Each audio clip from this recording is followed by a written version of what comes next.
আসসালামু আলাইকুম। কেমন আছেন সবাই? আশা করি ভালো আছেন। আজকে অনেকদিন পর এসেছি সাগর পাড়ে ফুটবল খেলার জন্য।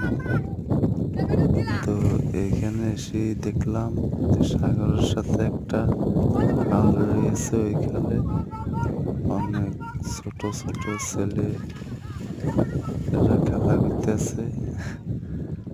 তাই একটু দেখতে আসলাম, দেখে অনেক ভালো লাগে। ওদের সাথে আমি উপভোগ করলাম।